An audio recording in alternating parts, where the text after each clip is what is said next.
The faint glow of Christmas lights danced across the window pane of Emma Wilson's small Chicago apartment.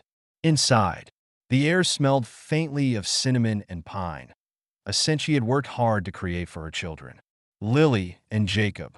Their small Christmas tree stood proudly in the corner of the living room, adorned with handmade ornaments, paper stars, and a garland that barely clung to the branches. To an outsider, it might have looked humble, but to Emma, it was everything. She had poured her heart into making the season feel magical, despite the weight of the past 7 years pressing heavily on her shoulders. It wasn't easy. Every day was a struggle. Her mornings began before dawn, working the early shift at the local diner, and her evenings were spent doing odd sewing jobs to bring in extra money. She had worked tirelessly to shield her children from the worst of it, ensuring they never went without. But tonight, as she sat on the worn couch with a mug of hot cocoa, Emma couldn't ignore the exhaustion that seemed to seep into her bones. It was late, too late for anyone to be visiting, but the sharp buzz of the doorbell startled her out of her thoughts. She frowned, placing the mug on the coffee table. Her heart skipped a beat as she rose to her feet, glancing toward the bedrooms where Lily and Jacob slept soundly. She tightened the belt of her robe, steeling herself as she walked toward the door. When she opened it, she was met with a man dressed in a sleek black coat, his features sharp and polished. He stood tall against the backdrop of gently falling snow, his breath visible in the cold December air. Despite his refined appearance, his eyes betrayed a sense of urgency. "Ms. Wilson?" he asked, his voice low but steady. Emma hesitated, gripping the edge of the door tightly. "Yes. Who's asking?" "My name is Jonathan. I'm a lawyer," he said, producing a card from his coat pocket. "I've been trying to contact you." Her brow furrowed as she took the card, glancing at it briefly before looking back at him. "A lawyer? I'm sorry, but I don't know why you'd be trying to find me." Jonathan's expression softened, though the urgency in his eyes remained. "I'm here about your husband, Michael Wilson." The world seemed to tilt beneath her feet. The name hit her like a punch to the chest, one she hadn't prepared for. "Michael's dead," she said flatly, her voice trembling despite her best efforts to sound composed. "I know that's what you've been told," Jonathan replied carefully, "but the truth is more complicated than that. Michael is alive, and he's asked me to find you." Emma's grip on the door tightened, her knuckles white. "That's impossible. I buried him. I saw the crash report. He's been dead for 7 years. Jonathan shook his head. "It wasn't what it seemed. Ms. Wilson, I know this is a lot to take in, but Michael is very much alive. He's asked me to bring you to him. He has answers. Answers he believes you deserve." Emma stared at him, her mind racing. She felt like she was standing at the edge of a cliff, the ground crumbling beneath her. Michael, alive? The man who had vanished without a trace, leaving her to raise their children alone? It didn't make sense. And yet, Jonathan's expression, earnest and unwavering, made it hard to dismiss his words outright. "I don't know what kind of sick game this is," Emma said finally, her voice breaking. "But I can't. Please." Jonathan interrupted, his tone imploring. "I understand how unbelievable this must sound, but I promise you, I wouldn't be here if it weren't the truth. Michael is waiting for you. He needs to explain." Emma's mind was a storm of emotions, confusion, anger, fear. She had spent years trying to move on, to rebuild a life for herself and her children. The idea that Michael might be alive, that he had willingly stayed away, felt like a betrayal she couldn't begin to process. But there was something else, a tiny spark of curiosity, of need. She had spent so many nights lying awake, haunted by the unanswered questions surrounding his disappearance.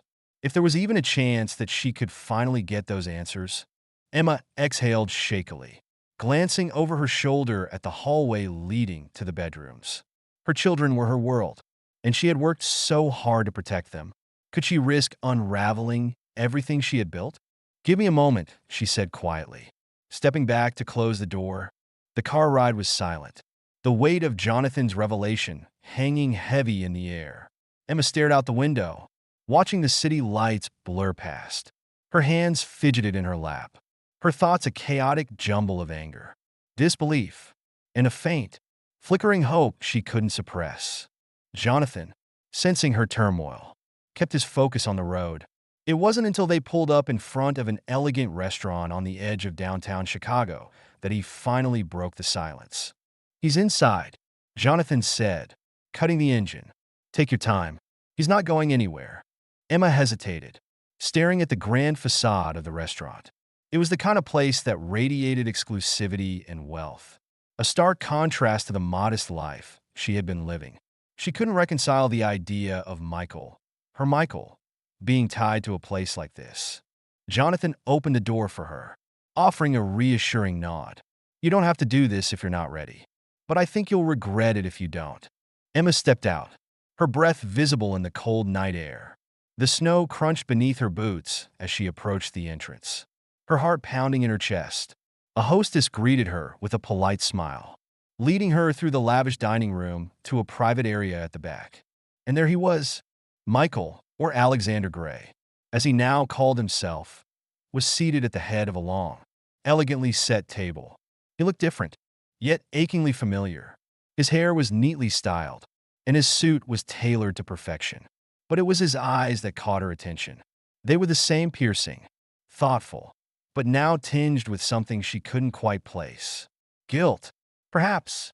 "Emma," he said softly, rising to his feet as she entered. Her breath caught. For a moment, she couldn't move, couldn't speak. The man she had mourned, the man she had spent years trying to forget, was standing before her.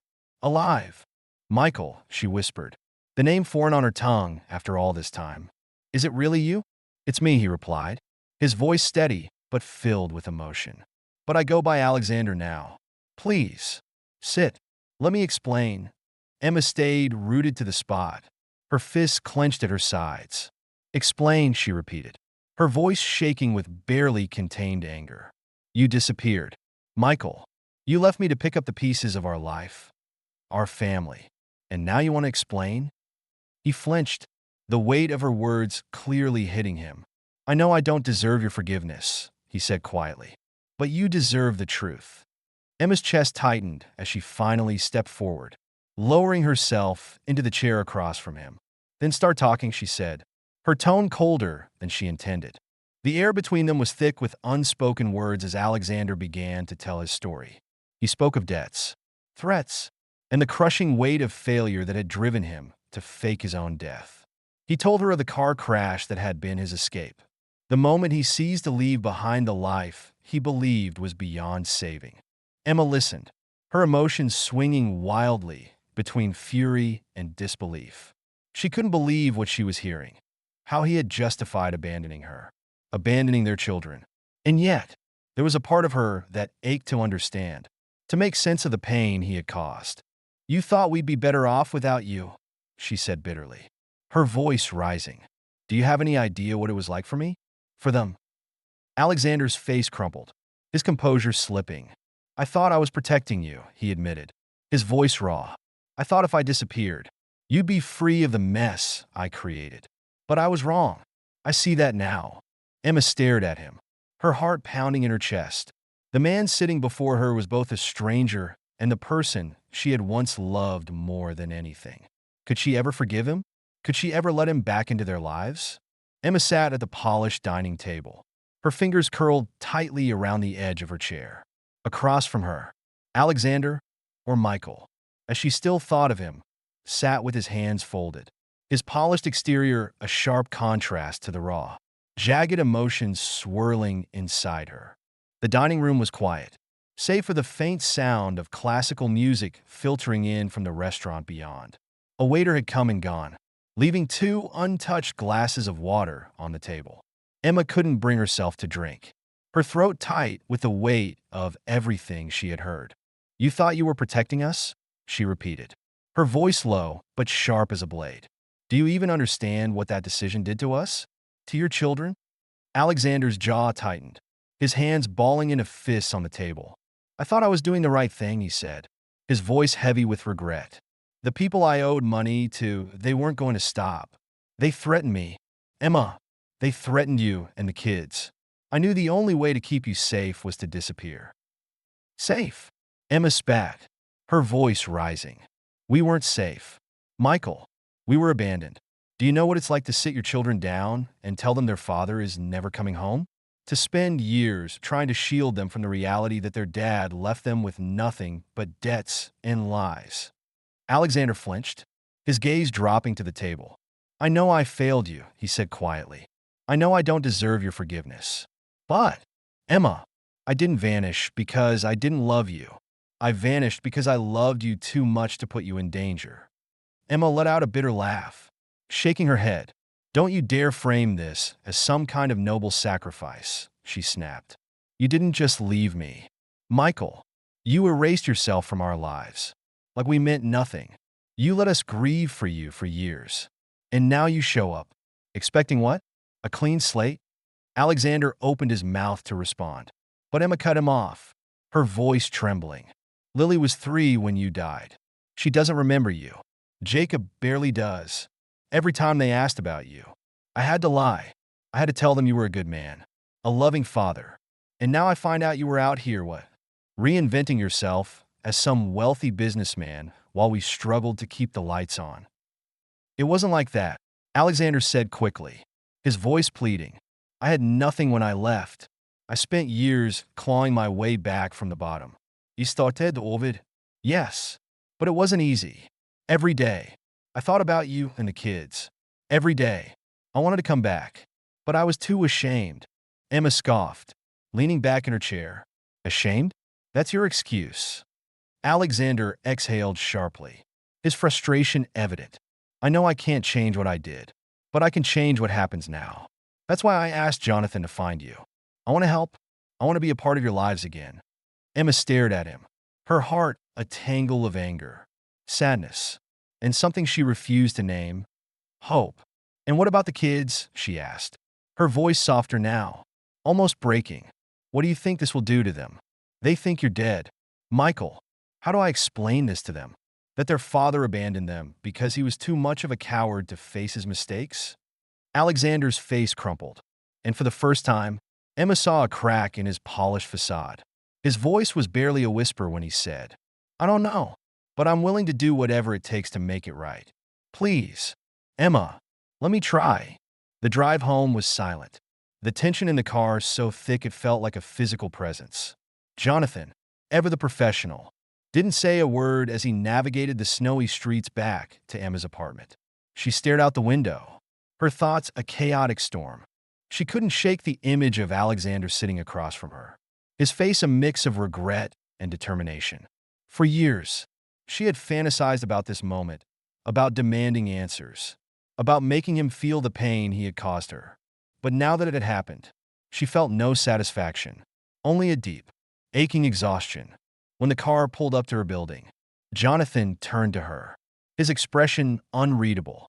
Are you okay? He asked, his voice quiet.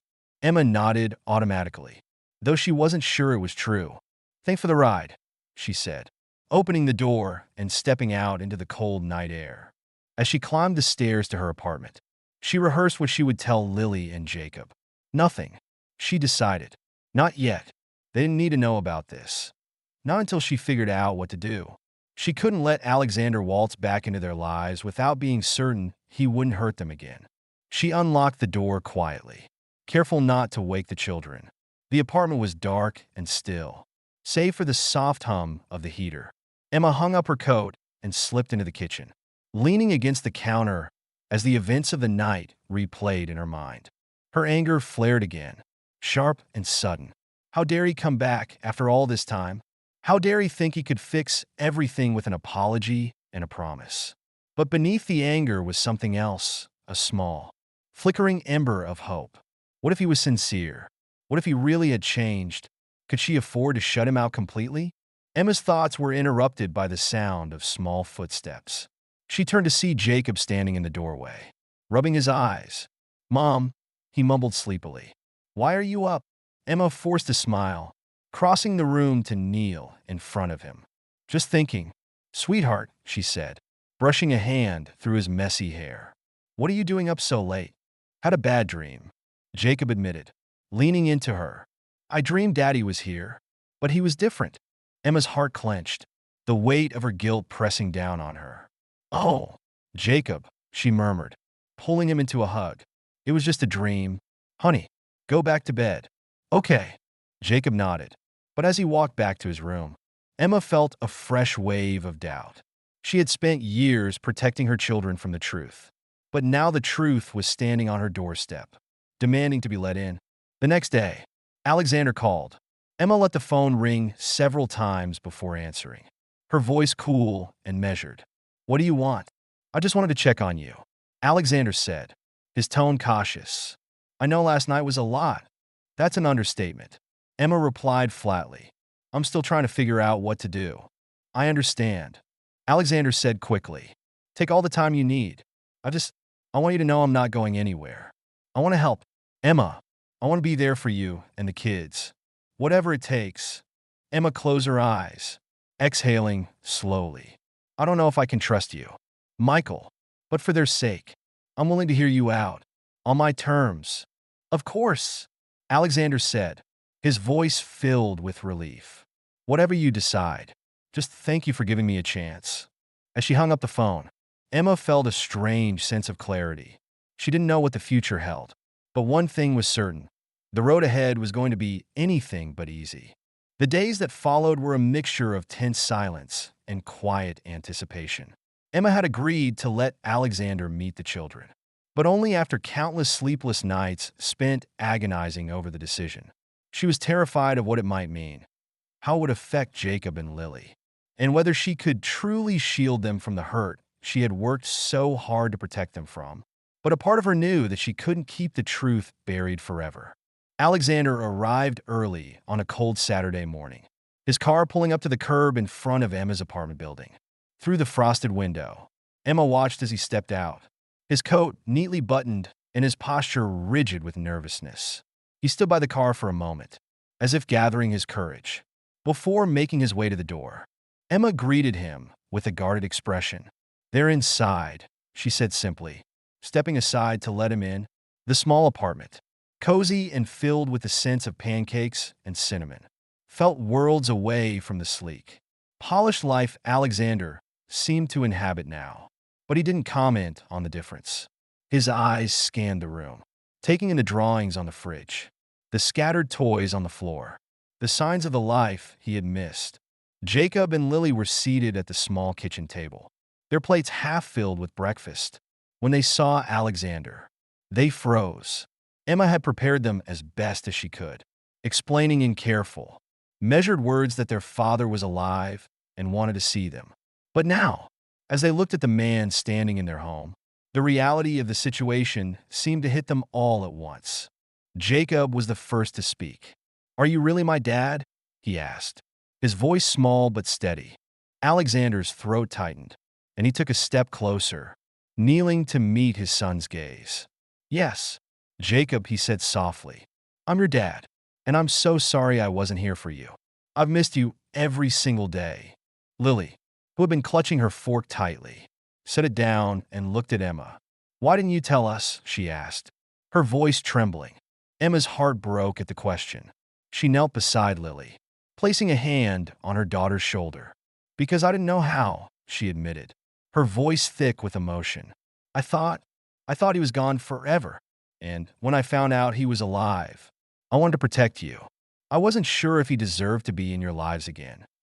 Lily looked back at Alexander, her wide eyes filled with confusion and hurt. Are you going to stay this time? She asked, her voice barely above a whisper. Alexander's breath caught.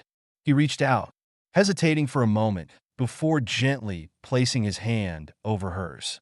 Yes, he said firmly. I'm not going anywhere. Lily, I promise. I'll do whatever it takes to prove to you that I'm here to stay. The rest of the morning was cautious, filled with tentative conversations and moments of hesitation. Jacob, ever the curious one, asked Alexander question after question about where he had been, what he had done, and why he had left.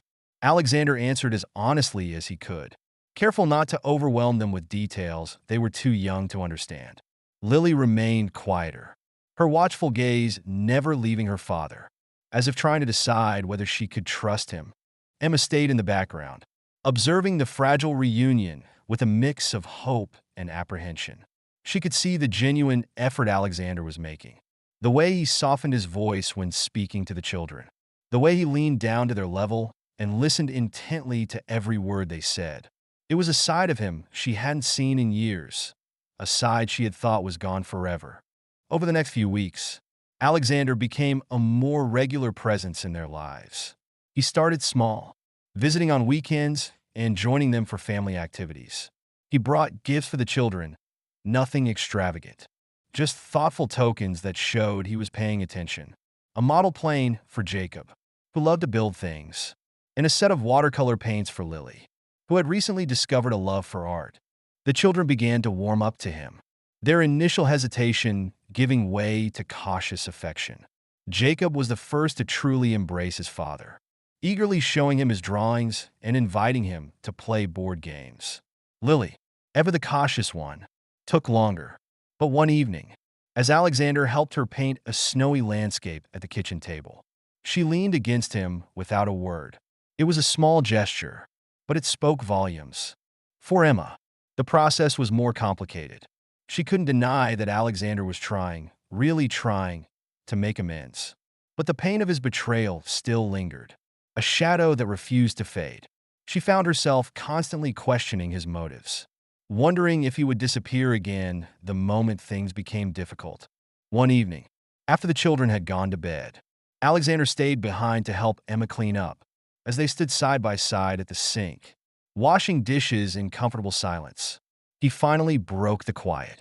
"I know you don't trust me," he said, his voice low, "and I don't blame you, but I want to earn that trust back. Emma, not just for the kids, but for you, too." Emma didn't respond immediately. She stared at the soapy water, her hands submerged in the sink, before finally looking up at him. "I don't know if I can ever forgive you completely, Michael," she admitted, her voice steady but soft. "What you did, it broke me. It broke us, and I'm still trying to figure out if I can let myself believe in you again." Alexander nodded, his expression filled with quiet determination. "I understand," he said, "but I'm not giving up. I'll keep showing up, every day, until you believe in me again." As Christmas approached, the tension began to ease. The apartment was filled with the smell of freshly baked cookies and the sound of holiday music. For the first time in years, there was laughter in the air, a sense of warmth and togetherness that Emma hadn't felt in so long. On Christmas Eve, as the snow fell softly outside, the four of them sat together in the living room, opening small, thoughtful gifts. Lily and Jacob were giggling over their new toys, their faces glowing with happiness. Emma watched them, her heart full, and for the first time, she allowed herself to believe that maybe, just maybe, they could be a family again. Alexander handed her a small, wrapped package. She hesitated before opening it, her fingers trembling slightly. Inside was a delicate silver bracelet, engraved with the words "New Beginnings." Emma looked up at him, her eyes shining with unshed tears. "New beginnings," she repeated softly. Alexander nodded, his gaze steady. "That's what I want for us. Emma, a fresh start. I know I have a long way to go, but I'm ready to put in the work. For you, for them, for all of us." Emma took a deep breath, her emotions swirling. She wasn't ready to forgive him completely, but she was ready to try. She reached out, placing her hand over his. "One step at a time," she said quietly. He smiled, a genuine, heartfelt smile that reminded her of the man she had fallen in love with all those years ago. "One step at a time," he agreed. As the clock struck midnight, the four of them sat together by the glow of the Christmas tree, a family piecing itself back together. The road ahead wouldn't be easy, but for the first time in a long time, Emma felt hope. Sometimes, the path to forgiveness is long and winding, but with love, patience, and a willingness to try, even the deepest wounds can begin to heal. And on that Christmas Eve, surrounded by the warmth of her children and the man who was finally trying to make things right, Emma allowed herself to believe in the possibility of a brighter future.